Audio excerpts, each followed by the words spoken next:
नमस्कार, बहुत बहुत स्वागत आप सभी का आपके प्रोग्राम कहानी कुर्सी की में। मैं हूं सौरभ शर्मा आपके साथ और स्टूडियो में हमारे साथ मेहमान पहुंच चुके हैं।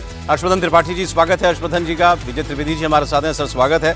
समीर चौकांकर जी आ चुके हैं, समीर जी बहुत स्वागत आपका भी। प्रोफेसर संगीत रागी जी पहुंचने वाले होंगे। पार्लियामेंट से काफी अपडेट है आज आपके लिए। संसद में मानसून सत्र चल रहा है लेकिन पूरे घमासान के साथ। कल राहुल गांधी का बयान पूरा नहीं हो पाया पार्लियामेंट में। उन्होंने जो बातें कही होम मिनिस्टर अमित शाह को लेकर के, सीधे उन पर आरोप लगाया कि इन्होंने युवाओं को शूट करने के आदेश दिए थे। हंगामा हुआ, उनसे माफी की मांग हुई, माफी उन्होंने मांगी नहीं और उसके बाद हुआ ये कि सदन कल तो पूरा दिन नहीं चल पाया। आज ये जो बिल है ये राज्यसभा में पेश होगा, ये एंटी पेपर लीक बिल। देखिए वहां पर क्या होता है। और लोकसभा की कार्रवाई तो शुरू होते ही आज भी जबरदस्त हंगामे की भेंट चढ़ गई और दोपहर 2 बजे तक के लिए स्थगित करनी पड़ी है। और एंटी पेपर लीक बिल 2 बजे राज्यसभा में पेश किया जाएगा। राहुल गांधी जब लोकसभा में बोल रहे थे तो अमित शाह पर टिप्पणी को लेकर खूब हंगामा हुआ था। फिर उन्होंने शाम को एक प्रेस कॉन्फ्रेंस की 6-6:30 बजे के करीब, 6 बजे के करीब। और उस प्रेस कॉन्फ्रेंस में राहुल गांधी ने वो सारी बातें कही जो वो कह रहे थे कि मैं पार्लियामेंट में बोलना चाहता था। उनका आर्गुमेंट ये था कि ये जो कुछ भी सख्ती हुई, उनका कहना है, उन्होंने जो शब्द इस्तेमाल किए थे, शूट करने का ऑर्डर मिला। The home minister ordered the youth of India to be shot, ये उनके शब्द थे। अब शॉट तो एक ऐसा शब्द है जिसका मतलब सीधा सीधा गोली चलाने से निकाला जाता है। लेकिन जब वो प्रेस कॉन्फ्रेंस करने के लिए आए तो वो जो इंजरी की तस्वीरें दिखा रहे थे जो वहां उस दिन प्रदर्शन में 20 जुलाई को शामिल लोगों को हुई थी, तो उसमें उन्होंने बात की पैलेट गन की, उसमें उन्होंने और चीज़ों की बात की। फायरिंग की बात जो है राहुल गांधी वहां ज़्यादा नहीं कर रहे थे। तो इसमें थोड़ा सा मुझे लगता है कि उनको एक करेक्शन करना पड़ा अपने स्टैंड में भी, क्योंकि गोली दिल्ली में नहीं चली थी। इस पर तो कल बाकायदा दिल्ली पुलिस ने क्लैरिफिकेशन दिया, स्पष्टीकरण आया कि भाई गोली की तो कोई घटना हुई ही नहीं दिल्ली के अंदर। एक हवाई फायरिंग की बिहार में सिवान में घटना हुई थी, उसकी हम लोग बहुत बार चर्चा कर चुके हैं। इसके अलावा देश में कहीं भी और दिल्ली में कहीं भी गोली नहीं चली थी। ये बात राहुल गांधी भी जानते हैं। खैर एनीवे, अब उन्होंने क्योंकि पार्लियामेंट ने बोल दिया था तो बिल्कुल पूरी तरह से बैक ट्रैक नहीं कर सकते थे वो, लेकिन फिर पैलेट गन पर वो आ गए। तो अब इस वक्त सबका जोर जो है विपक्ष में जो भी बात कर रहा है वो पैलेट गन का ऑर्डर किसने दिया चलाने का। उन्होंने अब ये आर्गुमेंट दिया कि भाई या तो होम मिनिस्टर ने, अमित शाह ने इसका ऑर्डर दिया या ये हुआ और अमित शाह को पता नहीं था। दोनों ही सूरतों में जिम्मेदारी उनकी है। कल्पेबल है या तो वो उन्होंने ऑर्डर दिया तो, नहीं तो फिर वो इनकॉम्पिटेंट हैं कि उनको पता ही नहीं था कि वहां पर ग्राउंड पर क्या हो रहा है। तो ये फिलहाल उनका एक बेसिक आर्गुमेंट है। राहुल गांधी जी का कल का एक छोटा सा स्टेटमेंट मैं आपको सुनाता हूं, फिर हम बात करेंगे क्या राहुल गांधी ने गोल पोस्ट शिफ्ट किया। प्रियंका गांधी भी इसी बात को कह रही हैं, अरविंद केजरीवाल भी साथ में आ गए, कपिल सिब्बल भी कह रहे हैं। कपिल सिब्बल तो कुछ देश के जाने माने वकील हैं, उनको भी सुनिएगा, आप देखिएगा क्या कहते हैं वो। राहुल गांधी को सुनते हैं पहले। ये व्यक्ति अमित शाह जी होम मिनिस्टर हैं। पैलेट गन की यूज, लीथल फोर्स की यूज बिना होम मिनिस्टर के परमिशन लिए नहीं किया जा सकता है। हमने भी सरकारें चलाई हैं, हम जानते हैं कि अगर गोली चलाने की बात आती है, पैलेट गन की यूज की बात आती है, तो the last call is the home minister and the prime minister.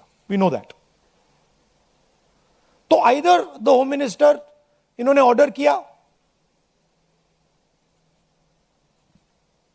युवाओं को मारने का ऑर्डर, लाठी चलाने का ऑर्डर, पैलेट गन का यूज का ऑर्डर, या फिर इनको मालूम ही नहीं था।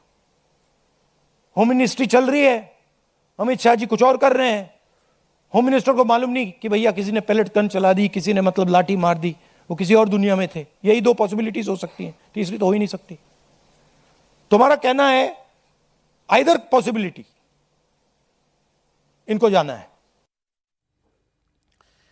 तो अब ये उन्होंने कहा कि अब भाई किसने ऑर्डर दिया। अब आपने सुना उसमें कहीं उन्होंने फायरिंग की बात की कि कहीं गोली चली, ऐसा तो नहीं कहा उन्होंने। लाठी किसने मारी, पैलेट गन किसने चलाई, ये बात वो पार्लियामेंट में भी कह सकते थे जब हंगामा किया सत्ता पक्ष ने कि आप ऐसा कैसे कह रहे हैं कि अमित शाह ने गोली चलाने का ऑर्डर दिया। आप कह रहे थे कि मैंने गोली चलाने की बात ही नहीं की। शॉट का मतलब तो पैलेट गन शॉट भी हो सकता है, वो तो कुछ भी हो सकता है। वो तो शॉट तो मतलब वो आंसू गैस का भी गोला तो शूट ही करना पड़ता है ना उसको। तो वो आप कह देते, ये आपके पास मौका था। लेकिन उन्होंने कहा माफी नहीं मांगता मैं किसी से, और ये आरएसएस वालों से तो बिल्कुल माफी नहीं मांगूंगा। लेकिन राहुल गांधी जी को क्या अपने बयान पर पीछे हटना पड़ा, त्रिपाठी जी? नहीं, देखिए, मुझे लगता है कि राहुल गांधी जो कर रहे हैं वो सब बहुत सोची समझी पक्की वाली रणनीति के तहत कर रहे हैं। राहुल गांधी को ये बहुत अच्छे समझ में आ गया कि मेहनत करके न तो वो कांग्रेस सुधार सकते हैं, न देश के लोगों का विश्वास कांग्रेस पर जमा सकते हैं। तो पिछले कुछ वर्षों में उन्होंने बहुत क्लियर कट फंडा उनका आ गया है, और एक तरह से कहें कि जब वो 2019 का चुनाव हारे, अगर उसको ठीक से देखें टाइमलाइन के लिहाज से, तो 19 का चुनाव हारने के बाद उन्होंने कांग्रेस सुधारना भी खत्म कर दिया। उसके पहले युवा कांग्रेस सुधार रहे थे, सेवा दल सुधार रहे थे, पता नहीं क्या क्या कर रहे थे, इकोनॉमिस्ट को बिठा रहे थे, फिर कुछ कुछ किया। जब 19 का चुनाव वो हार गए तो उनको समझ में आ गया कि सिर्फ और सिर्फ एनार्की से ही अब लड़ा जा सकता है, सीधे कोई लड़ाई नहीं हो सकती। उनका जो वर्ग है उसके दिमाग में, जैसे उनके दिमाग में बैठा हुआ वैसे उसके दिमाग में फिट कर देना चाहते हैं कि सब कुछ कंट्रोल्ड बाय मोदी शाह है, सब कुछ ऐसे चल रहा है जैसे कोई बटन दबाकर और ऊपर नीचे गोटी खिसकाकर कर देता हो, डेमोक्रेसी काम नहीं कर रही। अब कल जो उन्होंने किया, जरा समझिए, उन्होंने जिस तरह से शुरू किया, और मुझे तो लगता है कि ये थोड़ा सोचना भी चाहिए था कि ऐसे अगर वो हर भाषण ऐसे ही देंगे तो लोग उनको किस तरह से फिर देखेंगे, फिर उपनाम क्या होगा, फिर कैसे लोग कहेंगे, वो शायद उनको उस चिंता से बाहर निकल गए। लेकिन देश का कोई भी व्यक्ति कल जब सोच रहा होगा तो क्या सोच रहा होगा? बेसिक ये था ना कि राहुल जी आएंगे, शुरुआत यहां से करेंगे कि बच्चों के ऊपर ये लाठियां चली हैं, बच्चों के ऊपर जो भी कुछ जाती हुई, पैलेट गन चला, बिहार में कहीं गोली चल गई, और हमें मूल क्या है कि उसका न्याय चाहिए और बच्चों की परीक्षा वो अच्छे से हो जाए। पूरे उनके भाषण में वो था ही नहीं। वो क्या करने आए थे? सिर्फ ये करने आए थे कि देखो बिरला जी ना वो हमारा माइक ऑफ कर देते हैं, देखो ये देखो मैं बोलता हूं तो पूरी की पूरी कैबिनेट खड़ी हो जाती है, देखो मैं आया और अमित शाह की हिम्मत ही नहीं पड़ी, अरे वो तो डर गए। तो वो अपने फोकस पर काम कर रहे हैं, और इसीलिए उन्होंने अमित शाह के ऊपर सीधे कहा कि अमित शाह ने गोली चलाने का आदेश दिया। अब ये सब जानते हैं कि अमित शाह ने गोली चलाने का आदेश नहीं दिया, और कोई ये भी कहता है कि भाई मिनिस्ट्री जवाबदेह होगी ना, तो उसके लिए इंक्वायरी होगी, उसके लिए आपको मांगना पड़ेगा कि आप जांच कराएं। और कमाल की बात यह कि उनके साथ तो पूर्व गृहमंत्री, मतलब गृहमंत्री पद पर रहे चिदंबरम जी उनके साथ नहीं खड़े हैं। चिदंबरम जी ने क्या कहा? चिदंबरम जी ने कहा कि बिना इंक्वायरी कैसे कुछ हो सकता है, तय हो सकता है, समझिए आप।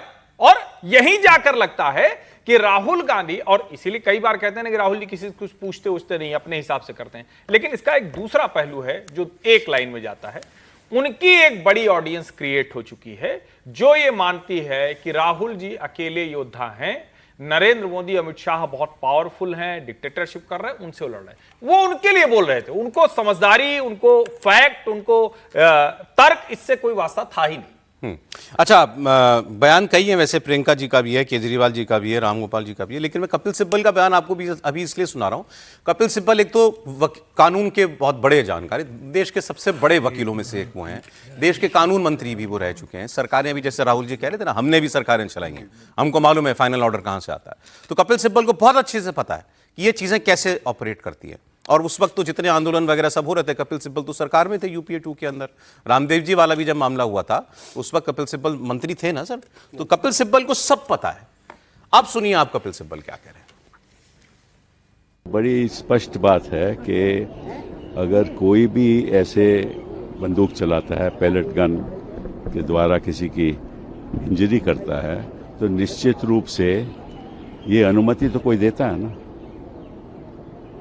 हाँ, अगर कोई कहता है कि एसडीएम ने अनुमति दी, तो क्या हमारे गृह मंत्री ने कहा कि एसडीएम ने गलत किया? आज तक कोई बयान आया गृह मंत्री का? नहीं आया ना। क्यों है चुप गृह मंत्री?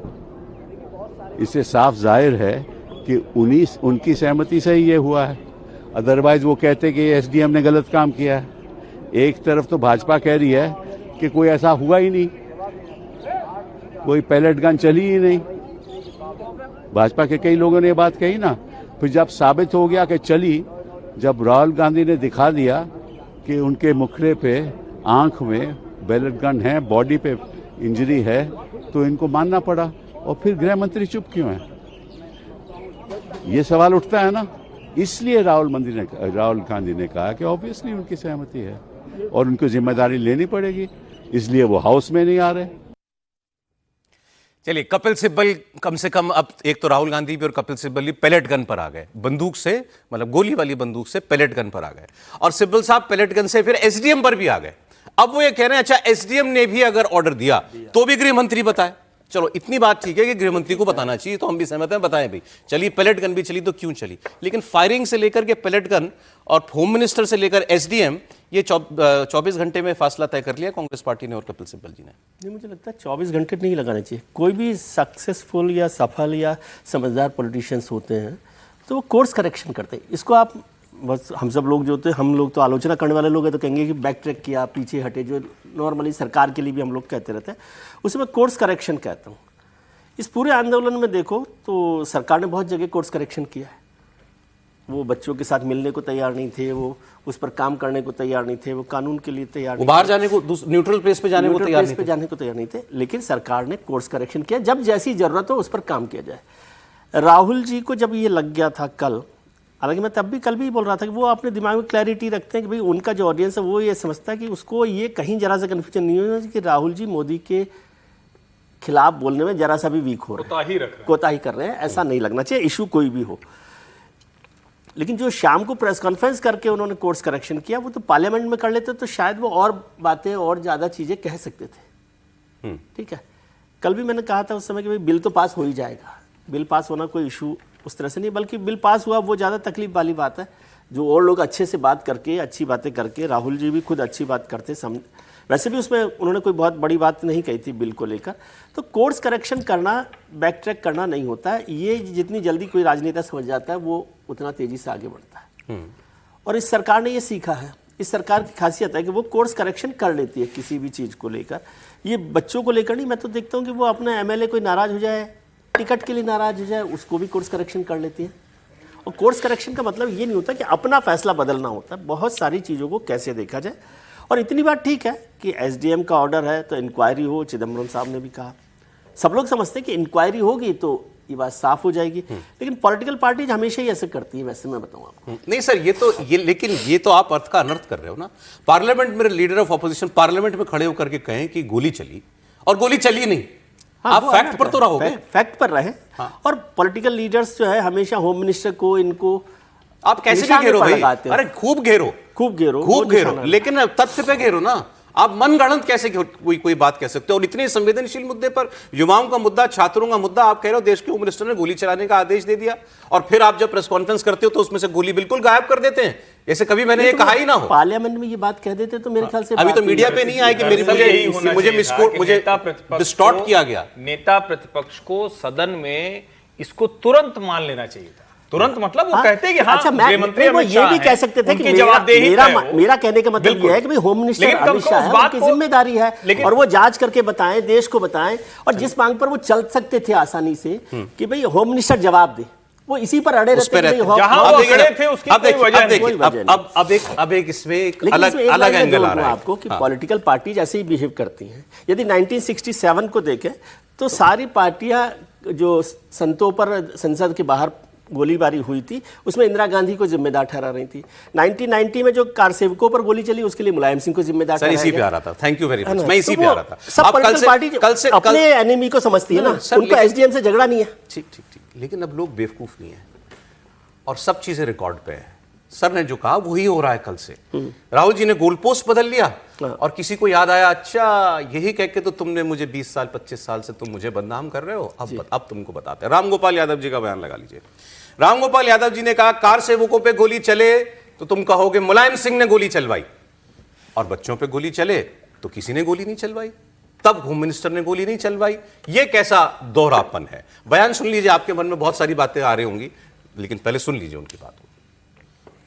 सही है, लेकिन मैं ये पूछना चाहता हूँ आपके माध्यम से लोगों से कि अयोध्या में गोली चली तो मुलायम सिंह ने चलवाई, अयोध्या में गोली चली तो मुलायम सिंह ने चलवाई, और यहाँ चली तो प्रशासनिक चली। आप देखिए दोहरा मापदंड। ठीक, कार सेवकों पे गोली चली तो मुलायम सिंह ने गोली चलवाई, और यहां कुछ हुआ। एक पहले तो यहां गोली नहीं चली, एक बात तो क्लियर, गोली तो चली नहीं, लेकिन यहां जो भी हुआ उसका कोई जिम्मेदार नहीं। यह सवाल ठीक है। अब सवाल यह है कि प्रोफेसर साहब आ गए स्टूडियो में। प्रोफेसर स्वागत है आपका। कार सेवकों पे गोली चली, ये किसने कहा? ये किसने कहा कि कार सेवकों पे गोली चली? ये मुलायम सिंह यादव ने कहा। रामगोपाल जी बड़ी सफाई से बच के जा रहे थे इसमें, बड़े वो बिल्कुल मासूम, हम लोग कहते हैं अक्सर, बड़े मासूम बन के निकल रहे थे। मुलायम सिंह यादव ने एक से ज्यादा बार ऑन रिकॉर्ड कहा कि मैंने गोली चलवाई, 16 या 17 लोग मारे गए थे, वो डेट भी अभी निकल जाएगी। 16-17 लोगों की मृत्यु हुई थी उसके अंदर जी, 30 अक्टूबर और 2 नवंबर 1990 को। 1990 मुलायम सिंह यादव ने इसके बाद सार्वजनिक मंच से कहा था कि उनकी मतलब बीजेपी के लोग कहते थे 56 लोग मरे हैं, तो वो उन्होंने रिकॉर्ड बताया कि नहीं इतने नहीं, इतने लोग जो हैं उसके अंदर मरे थे। जी हाँ, और 2-3 लाइन बोल दूंगा। मैं अच्छी बताता हूं, आप बता भूलिएगा। अगस्त 2016 में लखनऊ के एक कार्यक्रम में मुलायम सिंह यादव ने कहा कि देश की एकता और अखंडता को बनाए रखने के लिए कार सेवकों पर गोली चलवानी पड़ी थी। उनका तर्क था कि अगर वो ऐसा नहीं करते तो देश के मुसलमानों का व्यवस्था से भरोसा उठ जाता। सोर्स भी बता रहा हूं, नवभारत टाइम्स। नवंबर 2017 में अपने 79वें जन्मदिन के अवसर पर समाजवादी पार्टी के कार्यालय में मुलायम सिंह यादव ने कहा, यदि देश की एकता के लिए और भी लोगों को मारना आवश्यक होता तो सुरक्षा बल ऐसा करते। उन्होंने कहा था, अगर गोलीबारी में 16 के बजाय 30 लोग भी मारे जाते तो भी मैं अपना फैसला वापस नहीं लेता। Source NDTV. कुछ मौकों पर उन्होंने इस घटना में लोगों के मारे जाने पर दुख भी व्यक्त किया। उन्होंने कहा कि धार्मिक स्थल की रक्षा करने और संविधान की मर्यादा बचाने के लिए उनके पास उस समय कोई दूसरा विकल्प नहीं बचा था। और कुछ बताना बाकी रह गया इसमें किसी को? नहीं, वैसे तो मतलब प्रोफेसर साहब बोलेंगे, बस ये मैंने आपको एक वीडियो भेजा है, वो भी चाहे देख सकते हैं। और राम गोपाल जी का तो अभी था ही कि रामलला अवैध कब्जेदार हैं। अमित शाह ने तो कभी नहीं कहा कि ये बच्चे अवैध कब्जा करके बैठे हुए हैं। अमित शाह ने तो किसी भी दिन रात को उठाने की कोशिश नहीं की। जैसा रामलीला मैदान में पीट पीट के बाबा रामदेव और उनके समर्थकों को, उसमें तो एक महिला की जान चली गई थी। ये मुलायम सिंह यादव ने खुद कहा था कि मैंने गोली चलवाई, और पूरी समाजवादी पार्टी इसको लेके गर्व के साथ कहती है, जिस मौलाना मुलायम की उपाधि मिली थी इसी वजह से मिली थी। तो इसकी तुलना जो कल से हो रही है यही ठीक नहीं है। और फिर मैं कह रहा हूं, अगर अमित शाह ने एक बार भी कहा होता कि हम छोड़ेंगे नहीं, अगर संसद की तरफ बढ़ेंगे, उन्होंने तो कुछ नहीं कहा। और उन्होंने तो संसद तक जब आए तब भी बल्कि हम लोग की चर्चा करें, पुलिस उधार रही। राम गोपाल यादव जी का पार्लियामेंट में स्टेटमेंट है कि वो लोग बाबरी मस्जिद के गुंबद पे चढ़ तो गए लेकिन उतर नहीं पाए। पार्लियामेंट में बोला, वो राम गोपाल जी का स्टेटमेंट है। होम मिनिस्ट्री की एक लाइन की खबर मैं बता दूं केवल आपको, कि अमित शाह जी का मतलब इस पूरे प्रकरण में जो आंदोलन का हुआ, उसमें ज्यादा जोर इस बात पे था कि कोई मिस हैपनिंग ना हो। यस, कोई कैजुअलिटी। जितेंद्र सिंह ने भी मोटी बात मैं आपको बता रहा हूं, जितेंद्र सिंह ने बोला पार्लियामेंट में कल कि हमारी तरफ से बिल्कुल ये सख्त निर्देश थे कि कोई कैजुअलिटी नहीं होनी चाहिए, ना हो, कोई मिस हैपनिंग ना हो। बिल्कुल। और शायद दूसरा पक्ष चाहता था कि मिस हैपनिंग हो, गोली चले, 1-2 लाशें गिरे। प्रोफेसर देखिए, यदि होम मिनिस्ट्री यदि चाहता तो पहला बैरिकेड तोड़ने के बाद ही दूसरा बैरिकेड तक छात्र पहुंच नहीं पाते, और छात्र के साथ जो गुंडे थे वो भी नहीं पहुंच पाते। लेकिन यदि मकर द्वार के नज़दीक तरह यदि वो पहुंच गए तो इसका मतलब था कि पुलिस को ये पूरी तरीके से आदेश दिया हुआ था कि छात्रों के साथ आप कठोरता से पेश नहीं आएंगे।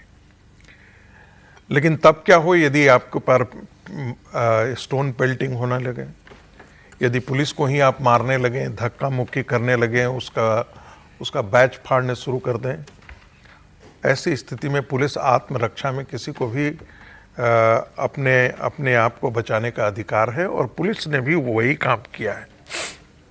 हो सकता है कि भीड़ को नियंत्रित करने के लिए पैलेट गन चलाया गया हो, कुछ छर्रे लगे हो, और पैलेट गन के बारे में यही कहा जाता है ये नॉन लीथल ये है, बट फिर भी मान लेते हैं थोड़ी देर के लिए। लेकिन गोली तो नहीं चली थी, और अभी आप लोगों ने कह दिया, उसे दोहराने की आवश्यकता नहीं है।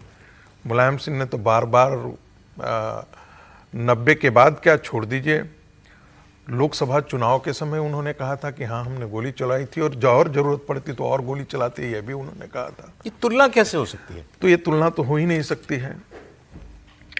अब गौरक्षा के लिए आंदोलन हुआ था, और गौरक्षा के आंदोलन में संतों पर गोलियां चला दी गई थी। अब संत तो उनके पास तो कोई हथियार नहीं थे, कुछ भी नहीं था, और मजेदार बात है, कहा तो ऐसा जाता है, अब क्या है, संतों का साप, कि करपात्री महाराज ने कहा था कि ये गोपाष्टक है। जिस प्रकार से साधुओं की नृशंस हत्या की है, गांधी परिवार का नाश भी यहीं से हुआ। और ये दुर्भाग्य कहिए या जो कुछ कहिए, श्रीमती गांधी भी जो है वो गोपाष्टक के दिन मारी गई, और राजीव गांधी भी गोपाष्टक के दिन मारे गए। तो संतों ने साप तो उनको दिया था, और वो फलीभूत भी हुआ। ऐसे मुद्दे पर अब कहा जा सकता है कि भाई संतों पर सामान्यतः पुलिस लाठी नहीं उठाती है। संतों को पर गोली चलाने का आदेश एक कोई सामान्य घटना नहीं है। जैसे छात्रों पर भी गोली चलाने की घटना सामान्य घटना नहीं हो सकती है। और यहां पर गोली नहीं चली, पेलेट गन का यूज हुआ, मैं मान लेता हूं थोड़ी देर के लिए, लेकिन गोली नहीं चलाई गई। किसी भी स्थिति में गोली नहीं चलाई गई। भीड़ भी हिंसक हुई, इसके बावजूद भी गोली नहीं चली। यह भी पता लगा कि 2800 गुंडे उसमें थे, मर्डरर थे, सब शामिल थे उस भीड़ में, इसके बावजूद भी गोली नहीं चलाई गई। तो दोनों की तुलना तो बिल्कुल ही नहीं की जा सकती।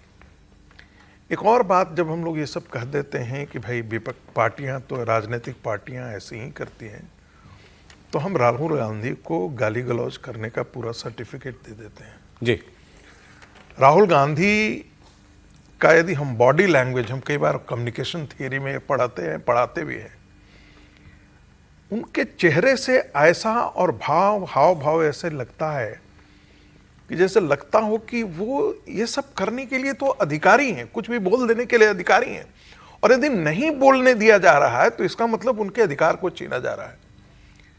संसद नियमों से चलता है, ठीक है सर। और उस नियम के अंतर्गत बार बार आपको नियम दिखाया जा रहा है कि एक प्रकार से निशिकांत दुबे ने राहुल गांधी को इडियट बोला, कहा उत्तर में। यदि राहुल गांधी को नहीं समझ में बात आई, नहीं, उनको सब समझ में आया। कल हमने कहा कि तुम इडियट हो, लेकिन तुम अपने आप को भी राहुल इडियट गांधी नहीं ने कर भी जो सकते कुछ हो। कहा वो सोच समझ के बोल रहे थे। मैं तो देखा एक ये बात बस मैं आपको बता दूं, एक जिक्र देखूं किस प्रकार से, एक छोटा सा मैंने ट्वीट किया था, 4 लाख लोगों ने इंगेज किया है उस चीज को, उस ट्वीट को। सुना कांग्रेस ने भी जवाब दिया आपको? और कांग्रेस ने इतना ज्यादा ट्रोल किया है कल से। क्या लिख दिया था आपने? क्या लिख दिया? हमने खाली इतना ही लिखा था, राहुल गांधी की जरा भाषा देखिए, इनका जरा संस्कार देखिए। कल निशिकांत दुबे यदि इनके खानदान को उकटेंगे और उनके बारे में, तो वो सुनने के लिए जरा तैयार रहे। बस इतनी बात। हाँ, ये बस तो होना ही था फिर आपके साथ। नहीं, लेकिन हाँ, समीर जी, किसी भी स्थिति में देश के प्रथम प्रधानमंत्री को सदन में याच नहीं करना चाहिए। देखिए, नहीं, मर्यादाएं तो खैर दोनों तरफ से नहीं करना चाहिए। किसी को भी। अब ये शब्द बेमानी लगता है सर। समीर जी, एक चीज और इस पे बात कर लें। अरविंद केजरीवाल जी की भी एंट्री हुई जरा इसमें। अरविंद केजरीवाल जी का बयान लगाइए। अब वो मामला चल रहा है ना, हालांकि सीजेपी वाले अभी खामोश हो गए हैं। सीजेपी वालों ने तो कहा था कि अगर सारे पर्चे वापस नहीं हुए, सुप्रीम कोर्ट के आदेश के बावजूद अगर हमसे जो वादा है मंत्रियों का वो पूरा नहीं हुआ, तो हम दोबारा प्रदर्शन करेंगे। कल दिन भर ये बयान आए, लेकिन अभी तक इसके ऊपर किसी ने कोई एक्शन नहीं किया। हालांकि कल लेफ्ट के कुछ लोग जो हैं, मुझे देखी मैंने तस्वीर, जंतर मंतर पर बैठे भी हुए थे, उनके पास भी वो 20-50 लोग ही थे, इतने ही थे, उससे ज्यादा नहीं आए। वो सारे लोग वही थे जो कि जंतर मंतर वाली प्रोटेस्ट में थे, लेकिन अभी कोई जंतर मंतर पहुंच नहीं रहा है। एनीवे, वो भी अभी आगे नहीं बढ़ रहे सीजेपी वाले। तो अरविंद केजरीवाल जी ने भी वही बात कह दी। अच्छा, सीजेपी वाले तो प्रोटेस्टर हैं, वो कहें भी सुप्रीम कोर्ट का कौन होता है बोलने वाला, हम नहीं मानते, हमसे वादा है ना सरकार का, पूरा करे। अरविंद केजरीवाल जी तो मुख्यमंत्री रहे, अरविंद केजरीवाल जी की पार्टी की आज एक सरकार में सरकार है, और अरविंद केजरीवाल जी भी वही बात बोले। वो भी ये कह रहे हैं भाई 2 मंत्रियों ने प्रेस कॉन्फ्रेंस की थी लड़कों के साथ मिलकर के, सारी दुनिया ने देखी, अपना वादा पूरा करो। सबके सामने, पूरे देश के सामने जॉइंट प्रेस कॉन्फ्रेंस हुई, जिसमें उनके 2 मंत्री बैठे थे, सीजेपी के 2 लोग बैठे थे, जिसमें पूरे देश के सामने कहा गया कि इन बच्चों के खिलाफ जितनी भी एफआईआर हुई है आंदोलन की, वो वापस ली जाएगी। तो इसका मतलब मोदी सरकार ने झूठ बोला। मोदी सरकार को वापस लेनी चाहिए, सारी एफआईआर विड्रॉ होनी चाहिए। बच्चों को क्यों परेशान किया जा रहा है, क्यों तंग किया जा रहा है बच्चों को? भाई सीजेपी बोले तो बोले, केजरीवाल जी भी बोले, हालांकि अंतर नहीं है दोनों में। ये भी हम ही कर रहे हैं, अंतर तो नहीं है कोई अंतर जी। हाँ समीर जी, देखिए, सुप्रीम कोर्ट ने बहुत साफ कहा है कि भाई छात्रों के ऊपर कोई मामला दर्ज नहीं होगा, सारे केस वापस होंगे, लेकिन अपराधियों के ऊपर तो वापस नहीं होंगे ना, इतना है। और अपराधियों से जो है, जो पहले से हैबिचुअल ऑफेंडर है, जिन्होंने क्राइम किया है, जो पहले अपराधी वृत्ति के लोग यहाँ पर छात्रों के वेश में घुस गए थे और जिन्होंने जो हिंसा की है, उनको आइडेंटिफाइड किया जा रहा है। सोशल मीडिया से उनके अकाउंट की उनकी डिटेल मंगवाई जा रही है, किस अकाउंट से पोस्ट हुए, क्या हुआ है, सारी ली जा रही है। वहाँ उनके चेहरे को पहचान लिया गया है कौन लोग हैं। अब उनके ऊपर अगर पहले से केस चल रहा है, उन लोगों ने वहाँ पर माहौल बिगाड़ने की कोशिश की है, तो माहौल जब बिगड़ा तो कॉकरोच जनता पार्टी का भी नाम खराब हो रहा था ना। उनको तो कहना चाहिए कि भाई छात्रों में और अपराधियों में आप फर्क कीजिए। पुलिस को बोलना चाहिए कि आप छात्रों को आप छोड़ रहे हो, लेकिन किसी भी अपराधी को आपको छोड़ने की जरूरत नहीं है। जितने भी अपराधी वृत्ति के लोग इस आंदोलन में शामिल हुए थे, आप उन्हें अरेस्ट कीजिए, उनके ऊपर केस दर्ज कीजिए, और जो पहले मामले चल रहे हैं उनके ऊपर भी उनका मामला चलना चाहिए। इस आड़ में आप अपराधियों को बचाने का काम कर रहे हो, वो अरविंद केजरीवाल बचाने का काम कर रहे हैं, कपिल सिब्बल बचाने का काम कर रहे हो। कॉकरोच जनता पार्टी कह रही है कि उनको भी आप माफ कर दीजिए। तो क्या कॉकरोच जनता पार्टी की उन अपराधियों के साथ पहले से कोई साठगांठ थी कि हम वहां पर आएंगे, हम पुलिस पर हमला करेंगे, हम आपके लिए वहां पर सारी व्यवस्थाएं करेंगे, बस आप यह सुनिश्चित करना है कि हम पर कोई कानूनी कार्रवाई न हो पाए? तो मुझे लगता है बहुत गलत है। कॉकरोच जनता पार्टी का आंदोलन छात्रों के लिए था, छात्रों के साथ था। अगर वो इस बात को मानते हैं तो उन्हें छात्रों के बीच में और अपराधियों के बीच में एक अंतर करना होगा। उन्हें खुलकर कहना होगा कि अपराधियों से हमारा कोई कंसर्न नहीं, और जब वो कहते हैं कि भाई ये अपराधी तो भारतीय जनता पार्टी के भेजे हुए लोग थे, तो फिर उन्हें इस बात की क्या दिक्कत है? आपको भी ऐसे लोग मिलते होंगे, हमें भी मिले, जो इस बात पर नाराज हैं कि ये क्या ऐसे कैसे एक अंडरटेकिंग दे सकती है सरकार की हम सबको छोड़ देंगे। कल हमारे कुछ साथी जो है वो दिल्ली पुलिस, एक मिनट समी सब, कुछ लोग दिल्ली पुलिस के ऑफिसर से भी मिले, वैसे ऑफ रिकॉर्ड जाते हैं, मिलते बात होते हैं, तो वो भी ये कह रहे थे कि भाई आपको जो अपराधी हमने चिन्हित किए हैं उन पे तो कार्रवाई करने दो, उनको हम कैसे छोड़ सकते हैं? मुझे लगता है कि सरकार ने पूरी क्लीन चिट नहीं दी होगी। सरकार ने कहीं कहीं बातचीत में कहा होगा कि जो भी बहुत गंभीर अपराधी वृत्ति के लोग होंगे उनको हम नहीं छोड़ेंगे। और मुझे लगता है कि इस बातचीत के अंदर आशुतोष राका ने और सौरभ दास ने स्वीकार किया होगा और कहा होगा कि ठीक है, अपराधी पे आप कार्रवाई कीजिए। अब मुझे लगता है कि वो गोलकोस बदल रहे हैं और वो ये कह रहे हैं कि नहीं, अपराधियों के साथ भी हम खड़े रहेंगे, उन्हें हम छात्रों की श्रेणी में मानेंगे और सुप्रीम कोर्ट का है, सरकार का है, हम किसी की नहीं मानेंगे। हम जो कहेंगे बस वही होना चाहिए, हम सुप्रीम कोर्ट की भी नहीं मानेंगे। मुझे लगता है बहुत गंभीर है और इससे कॉकरोच जनता पार्टी का असली चरित्र, असली चेहरा सामने आ रहा है कि आपने उस आंदोलन की भीड़ में किन लोगों को आसरा दिया, किसको शामिल किया, और आप अब उनको बचाने की बात कर रहे हो। कोई कैसे अपराधी को बचाने की बात कर सकता है? एक इंटरेस्टिंग डेवलपमेंट है सर इसमें, क्योंकि कांग्रेस और सीजेपी ये दोनों अभी बिल्कुल नदी के दो छोर की तरह चल रहे हैं जो मिल नहीं पा रहे। कल पहली बार सौरभ दास ने राहुल गांधी की उसी प्रेस कॉन्फ्रेंस को कोट करते हुए पोस्ट किया है। अब कोई बात लिखी कि भाई बल प्रयोग हुआ, कौन जिम्मेदार है, मगर ये पहली बार हुआ है कि राहुल गांधी और सीजेपी की लीडरशिप कहीं सोशल मीडिया पे ही सही लेकिन एक साथ दिखाई दिया। इससे पहले नहीं सर, एक 20 सेकंड में अरविंद जी से याद नहीं आया। अभिषेक मनु सिंघवी अगर इनके डिनर पार्टी में जा रहे हैं, कपिल सिब्बल जा रहे हैं, तो अभिषेक मनु सिंघवी अगर जा रहे हैं तो कांग्रेस के लिए तो बीच का ही काम करेंगे ना। वो इसीलिए गए होंगे कि आप लोग करिए, कांग्रेस आपके साथ है, आप कांग्रेस पे हमला मत कीजिए, हम और आप मिलकर फिर ऐसी स्थिति उत्पन्न करेंगे। सर ब्रेक के बाद कंटिन्यू कर लेते हैं, एक छोटा सा 20 सेकंड की है बात, मतलब वो अरविंद जी के रेफरेंस में नहीं है, लेकिन याद आ गई इसलिए मैंने कहा कि दो लोग बहस कर रहे थे, आधा घंटे से बहुत बहस चल रही थी,